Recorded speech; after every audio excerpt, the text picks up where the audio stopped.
안녕하십니까. 이시영TV의 이시영입니다. 제가 이번에 타지키스탄을 다녀왔습니다. 여러분들 그런 나라가 있는 줄도 잘 모르시죠? 처음 들어보셨죠?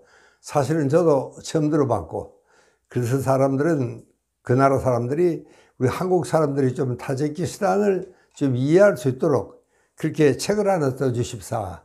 그래서 제가 한여를 다녀왔습니다. 그런데 정말 다녀오고 나니까 깜짝 놀랄 일이 벌어졌습니다. 이시영TV가 아주 폭발적으로 이 청취자가 증가를 한 겁니다. 그래서 야, 이 구독자가 어떻게 이렇게 갑자기 많아졌는지, 정말 무슨 사연이든 이렇게 많이 정말 구독해 주셔서 감사합니다. 오늘은 좀 골치 아픈 이야기를 하려고 합니다. 치매입니다. 여러분들 치매 소리만 들어도 좀 끔찍하고 듣기 싫죠.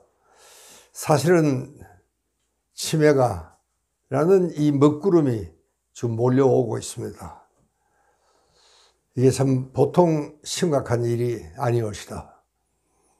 이 치매는 여러분 듣기 싫지만 앞으로 더 자주 들어야 될 병이 바로 치매입니다. 왜냐하면 여러분 알다시피 우리가 세계에서 가장 빠른 속도로 초고령 사회로 진입이 되고 있습니다. 그러면 이제 80대 후반이 되면은 여러분 둘 중에 하나는 치매하면 암입니다.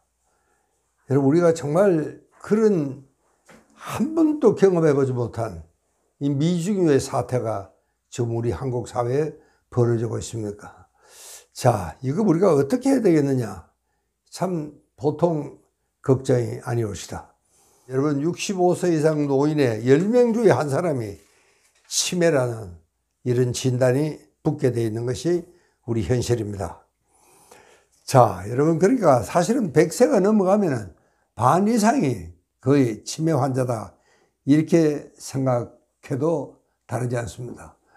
여러분 우리가 사망 원인의 세 번째입니다. 이 암, 맥관, 심장, 계통의 질환 다음에 이 치매로 인해서 사망하는 경우가 벌써 사망 원인의 세 번째다, 이런 이야기입니다. 그러나 치매 환자도 우리가 치매 인지 교육을 잘하고 또 치매 재활 교육을 우리가 잘하면 얼마든지 회복이 되고 치유도 되고 정말 예방도 된다. 굉장히 놀라운 이런 연구 결과들이 발표가 되고 있습니다. 이것을 여러분들 잘 인식을 정말 하셔야 되는데, 그러나 우리가 일단 치매라는 진단이 붙은 이상은요, 치매로 인해서 손상받은 뇌 조직은 원상복구가 되지는 않습니다. 이건 우리가 인식을 하셔야 됩니다. 그렇게 완전히 뇌가 망가지기 전에 우리가 손을 써야 된다, 그런 이야기가 되겠습니다. 여러분 치매가 어느 날 갑자기 오는 게 아닙니다. 치매는요 거의 20년 넘게 걸려서 비로소 발현이 되는, 증상이 생기는 이런 아주 초만성적인 질환입니다. 그래서 최근에는요 치매라는 말을 잘 쓰질 않습니다. 그래서 이 세계 정신의학계는 치매를 좀 부드러운 말로 쓰자. 여러분 치매 그러면 영어로는 디멘치아 이렇게 부릅니다. 디 그러면은 이게 뭐 없어진다, 그런 뜻이죠. 멘 그러면 정신, 그 다음에 티아 그러면 이제 병이 든다.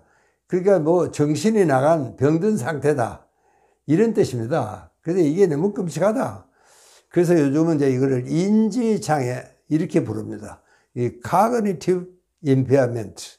그래서 인지장애, 이제 치매를 인지증 이렇게 이제 부르는 것이 세계적인 추세는 정말 그렇습니다. 그러니까 우리가 이 인지증이라는 것은 그로 인해서 생활에 상당한 지장이 있을 정도가 되고, 이게 6개월 이상 계속이 되면은 인지증이다, 이렇게 우리가 진단을 하게 되어 있습니다. 이 전 세계적으로도 65세 이상 노인의 거의 한 5 내지 10%가 이 인지증을 앓고 있는 것이 사실입니다. 그래서 우리가 이 치매에 관한 이 인지증에 관한 우리가 정말 일찌감치 손을 쓰고 예방을 잘해야 된다. 뭐 해답은 명확합니다. 일단 진단이 되면 어렵습니다. 그런데 진단이 되기 전에 우리 이거를 잘해야 되겠다. 우리 치매의 원인별 질환은 여러 가지가 있습니다. 근데 그 학술적으로 그 이야기를 다 할 수는 없고, 어제도 우리가 여러분 가끔 들으셨죠. 알츠하이머 디지즈, 알츠하이머시 병. 이게 치매의 한 60% 이상을 차지합니다. 그러니까 우리가 보통 인지증이라 그러면은 이 알츠하이머 디지즈를 중심으로 이야기를 하게 되는데, 여러분 이게 이제 정말 인지적으로 진단하기 전에 경도 인지장애라는 단계를 밟게 됩니다. 인지증이 하루아침에 막 그만 사람이 완전히 바보처럼 되거나 그렇지가 않거든요. 이제 조금씩 진행이 돼가는 겁니다. 그래서 우리가 mild cognitive impairment, 영어로 이거를 MCI라고 부릅니다. 그래서 이게 경도 인지장애다, 그런 이야기입니다. 우리가 이 40세, 대개 한 45세 이후 되면은 이 문제가 생기기 시작합니다. 뭐 아주 드물게는 그전에도 이게 인지증이 발병되는 수는 있습니다. 그러나 이제 대체로 45세 이후에 이제 일찍 치매가 발현이 되는 요런 또 굉장히 악질적인 요런 형도 있습니다. 이 인지증에는. 그러니까 우리가 이제 이 45세 이후에는 여러분 설마 내가 이렇게 절대로 요행을 바라서는 안 됩니다. 이건 요행을 바랄 일이 아닙니다. 본인도 물론이고 또 우리가 모시는 부모님도 치매에 걸리지 마라, 인지증에 걸리지 마라는 보장이 없습니다. 정말 한 집안에 정말 인지증이 걸려서 누구 한 사람이 지켜야 되고, 이렇게 되면 정말 가정이 이라는 기능이 원활하게 돌아가지 않습니다. 저도 제 주변에 제 친구도 그랬고 또 친구 어른들도 이 치매를 알아서 정말 그 집안 전체가 가정이 파괴가 되는 이런 경우가 한두 집이 아닙니다. 그래서 이제 이 요양원에 모시는데, 또 요양원도 정말 치매 환자들의, 인지증 환자들의 요양원이라는 것은 분위기가 참 좋지가 않습니다. 거기서 정말 우리가 보통 병원에서 대우를 받는 그런 정말 인간적인 예우를 받는 이런 곳은 그렇게 많지가 않습니다. 그래서 우리가 참 이거는 정말 예방을 잘해서 요양원에는 안 가도 될 수 있도록 우리가 하셔야 되겠다, 그런 이야기를 제가 강조를 드리고 싶습니다. 그렇게 어쨌든 이걸 빨리 조기에 진단을 하고 알아차리고, 저 우리 아버지 이상하다, 어머님이 이상하다, 이걸 빨리 알아차리고 대책을 세우지 않으면 때가 늦게 된다, 그런 이야기입니다.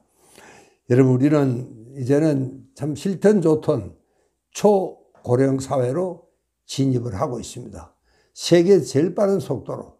여러분 그러니까 누구라고 예외가 아닙니다. 나는 괜찮겠지. 여러분 절대로 그런 요행을 바라서는 안 되고, 정말 이 인지증에 관한 항상 미리 인지증의 증상도 잘 파악을 해서 이런 문제가 생길 때는 이게 병원에 가야 된다, 진찰을 받아야 된다 하는 정도의 상식은 갖춰 주셔야 되겠다, 그런 이야기를 오늘 끝으로 제 말씀을 마치겠습니다. 감사합니다.